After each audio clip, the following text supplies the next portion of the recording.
Hello students, welcome to our channel.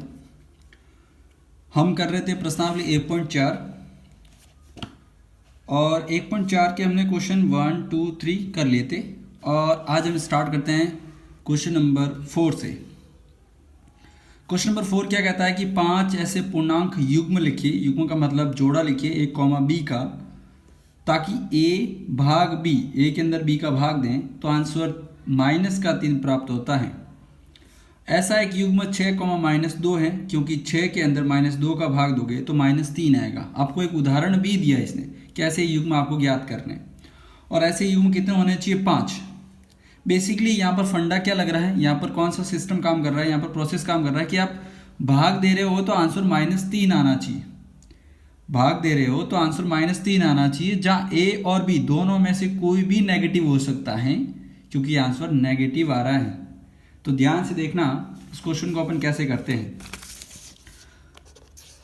हमें उदाहरण जो दिया है वो दिया गया है कि 6 के अंदर आप भाग दे रहे हो -2 का तो -3 आ रहा है। ये हमने उदाहरण दिया और इसी उदाहरण के थ्रू हमें अलग अलग युग्म बनाना है। मान लीजिए क्वेश्चन के इसी के कह रहा हूँ कि यदि इसने -2 दिया है तो मैं -6 को कर देता हूँ, 6 को माइनस कर देता हूँ और 2 का भाग दे दूंगा तो आंसर तो भी -3 ही आएगा। जब मैं दूसरा युग्म बनाता हूँ, मान लीजिए 3 लाने हैं, तो कोई भी ऐसी संख्या लीजिए जिसका पहाड़ा बोलिए, ये ठीक है ना, ऐसी संख्या की टेबल बोलिए या पहाड़ा बोलिए जिसका आंसर -3 आता हो। जैसे ये 2 का था तो 3 का ले लीजिए, 3 या 9 होता है तो 9 के अंदर -3 का भाग दे दीजिए, आंसर आएगा -3। और फिर इसका उल्टा कर दीजिए कि -9 के अंदर 3 का भाग दीजिए तो भी आंसर -3 आएगा। फिर एक और ले लेते हैं क्वेश्चन नंबर 4। 3 के बाद 4, 4 3 12, तो 12 के अंदर आप -4 का भाग दे दीजिए, आंसर आएगा -3। और इसको उल्टा कर दीजिए, अब -12 कर दीजिए, उसके अंदर 4 का भाग दीजिए तो आंसर आएगा -3। इसके अलावा आप और भी ले सकते हैं, ठीक है ना, जैसा आप सोचते हैं उस हिसाब से लीजिए, जरूरी नहीं है कि आप यही लें, ठीक है। Next question, question number 5। Question number 5 कहता है कि दोपहर 12 बजे तापमान 0 से ऊपर 10 डिग्री सेल्सियस ऊपर था। ऊपर होने का मतलब है 10 के आगे प्लस में था।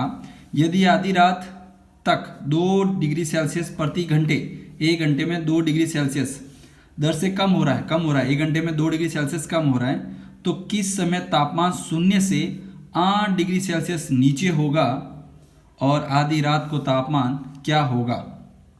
आधी रात को तापमान क्या होगा? तो ध्यान से देखना, यहाँ पर पहले अपन इसको एक नंबर लाइन संख्या रेखा के ऊपर दर्शाते हैं। तो देखना क्या होगा, ये मेरी एक नंबर लाइन है और यहाँ पे इसका 0 है। पहले इसने कंडीशन दी है कि 0 के ऊपर 10 डिग्री है, ठीक है ना, तो 1 2 3 4 5 6 7 8 9 10, ये 10 है। 1 2 3 4 5 6 7 8 एंड 9, 0 से 10 डिग्री ऊपर है। और जब वो कम हो रहा है तो 10 से माइनस, ठीक है ना, 8 डिग्री नीचे है, मतलब माइनस में 1 2 3 4 5 6 7 8, ये माइनस में -1 -2 -3 -4 -8 चला है। तो टोटल मिला के डिफरेंस आया कितना? 1 2 3 4 5 6 7 8 9 10 11 12 13 14 15 16 17 18, टोटल जो अंतर आया है वो आपके 18 डिग्री सेल्सियस का आया है, ठीक है ना, क्योंकि पहले 10 डिग्री सेल्सियस तापमान था और अब हमें -8 डिग्री सेल्सियस तापमान का पूछ रहा है। तो दोनों के बीच में अंतर कितना आया? टोटल अंतर आया 18 डिग्री सेल्सियस का। टोटल जो अंतर आया वो कितना आया? 18 डिग्री सेल्सियस तापमान का। नाउ अब क्वेश्चन क्या पूछ रहा है वो देखना। क्वेश्चन पूछ रहा है कि 2 डिग्री सेल्सियस प्रति घंटे की दर से कम हो रहा है तो किस समय तापमान 0 से 8 डिग्री नीचे होगा? किस समय, वो समय ज्ञात करना है, और आधी रात को तापमान भी क्या होगा वो हमें ज्ञात करना है, ठीक है ना। अब हम लिखेंगे कि 2 डिग्री तापमान कम होने में लगा समय 1 घंटा। 2 डिग्री सेल्सियस तापमान होने में कितना, क्योंकि हमें लिखा 2 रखा है कि 2 डिग्री सेल्सियस प्रति घंटे की दर से कम हो रहा, मतलब 2 डिग्री सेल्सियस कम होने में समय लग रहा है 1 घंटा, तो 1 डिग्री सेल्सियस तापमान कम होने में लगा समय, 2 में 1 है तो 1 में आधा घंटा हो जाएगा, आधा आधा हो जाएगा। तो 1 डिग्री सेल्सियस कम होने में आधा घंटा लग रहा है, तो हमारा जो टोटल तापमान था वो था 18 डिग्री सेल्सियस। तापमान कम होने में लगा समय 18/2 मीन्स आधा हो रहा है, तो आप यहाँ पर सीधा लिख सकते हो 9 घंटे। 9 घंटे कम हो रहे हैं, सिंपल से। अब समय क्या दे रखा है, ये कह रहा है कि कौन सा समय होगा, तो समय देखो दोपहर के 12 बजे हैं, दोपहर के 12 बजे हैं, तो 9 घंटे बाद कितना समय होगा, तो जो आपका समय होगा वो 12 बजे प्लस 9 घंटे उसके बाद, तो टोटल 12 और 9 हो गए 21। 21 का मतलब शाम के 9 बजे, 9 PM, शाम के आपके 9 बजे हैं।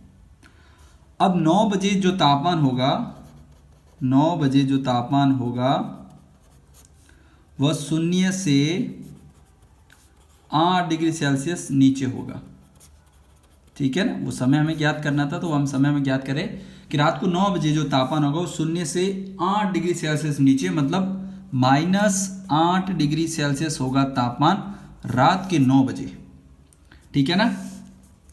फिर क्वेश्चन नंबर 6 देखना।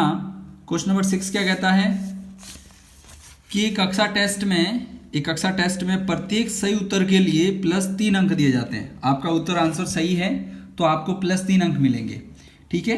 और प्रत्येक गलत उत्तर के लिए -2 अंक दिए जाते हैं, 2 अंक काट दिए जाते हैं, और किसी प्रश्न को हल करने का प्रयत्न न करने पर कोई अंक नहीं दिया जाता। यदि आपने क्वेश्चन सॉल्व नहीं किया, हल नहीं किया, तो कोई अंक नहीं मिलेगा। पहला क्वेश्चन पूछा है कि राधिका ने 20 अंक प्राप्त किए, यदि उसके 12 उत्तर सही थे तो कितने प्रश्नों का उत्तर गलत दिया। टोटल 20 अंक आए हैं, ठीक है ना। राधिका के टोटल 20 मार्क्स आए हैं, और 20 मार्क्स जो आए हैं उसमें से 12 उत्तर सही है, तो गलत कितने हुए, ठीक है ना। तो गलत कितने हुए, तो देखना, राधिका ने कुल 20 अंक प्राप्त किए, तो राधिका के जो अंक हैं वो कितने हैं, 20, ठीक है। 20 अंक राधिका ने किए। तो ध्यान से देखना कि सही उत्तर के लिए प्राप्त अंक जो है वो है आपका +3, ठीक है। तो राधिका ने टोटल 12 उत्तर सही किए हैं, तो 12 उत्तरों के लिए जो अंक होगा वो कितना होगा, 12 × 3, 12 × 36। भाई एक अंक के लिए 3 है, तो 12 अंकों के लिए कितना होगा, 36 अंक। तो राधिका के अब गलत उत्तरों के अंक कितने हैं, यहाँ से निकाल देंगे, क्योंकि टोटल 20 अंक उसके आए हैं। तो राधिका द्वारा गलत उत्तरों के अंक टोटल 20 अंक उसने प्राप्त किए, उसमें से आपको 36 घटाने, तो बड़ा कौन, 36 आंसर आएगा, माइनस में तो आंसर आ जाएगा 16। अब उसके गलत उत्तरों के लिए -16 अंक आ रहे हैं, लेकिन गलत उत्तर के लिए अंक कितने मिल रहे हैं, गलत उत्तर के लिए जो अंक हैं वो है -2। तो गलत प्रश्नों की संख्या, गलत उत्तरों की संख्या, कुल गलत प्रश्नों के लिए -16 अंक मिल रहे हैं, और एक के लिए 2 अंक निर्धारित किए गए हैं, तो 2 × 8 = 16, माइनस से माइनस कैंसिल आउट जाएंगे, मतलब उसके 8 क्वेश्चन गलत हुए। कितने क्वेश्चन, 8 क्वेश्चन जो है, 8 प्रश्न जो है वो गलत हुए। अब दूसरा क्या कहता है कि मोहिनी टेस्ट में -5 अंक प्राप्त करती है। अब मोहिनी ने -5 अंक प्राप्त किए, बड़ी नटखट है ये, पढ़ती नहीं है, जबकि उसके 7 उत्तर सही पाए गए, ठीक है ना। -5 अंक क्या है, उसके अंक टोटल -5 आए हैं, और उसमें से 7 उसने सही किए, तो गलत कितने, सेम क्वेश्चन है, कोई दिक्कत नहीं, सेम प्रोसेस रहेगा। तो देखो उसने 7 से उत्तर किए हैं, तो हम लिखेंगे, दूसरा पार्ट है कि गलत उत्तरों के लिए अंक -2, सही उत्तरों के लिए अंक +3। अब मोहिनी ने क्या किया, मोहित है, मोहिनी ने क्या किया, 7 सही उत्तर दिए, तो 7 सही उत्तरों के लिए अंक, ए के लिए 3 है तो 7 के लिए हो जाएंगे 21। 7 के लिए कितने हो जाएंगे 21। तो गलत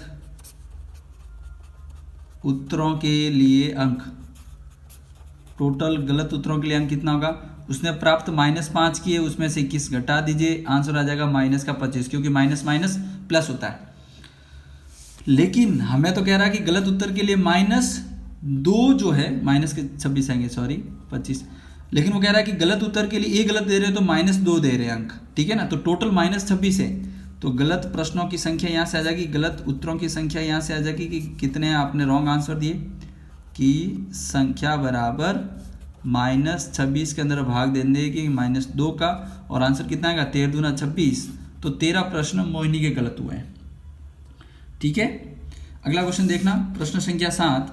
किसी उत्थापक किसी खान कूपक में 6 मीटर प्रति मिनट की दर से नीचे जाता है, ठीक है, नीचे जा रहा है वो, ठीक है। और यदि नीचे जाना भूमि तल से 10 मीटर ऊपर से शुरू होता है, 10 मीटर ऊपर से शुरू होता है, तो -350 मीटर पहुंचने में कितना समय लगा। समझ रहे हो, 1 मिनट में 6 मीटर नीचे जा रहा है, और नीचे जो जा रहा है वो भूमि तल से 10 मीटर पहले ऊपर, भूमि से 10 मीटर ऊंचाई पे है, वहां से वो नीचे जाना स्टार्ट होता है। तो टोटल कितना नीचे गया, 350 मीटर तो ये है ये माइनस का, और 10 मीटर ये है, तो दोनों का क्या करेंगे, इसमें से घटाएंगे कि भाई टोटल उसने डिस्टेंस कितनी दूरी की। खान कूपक द्वारा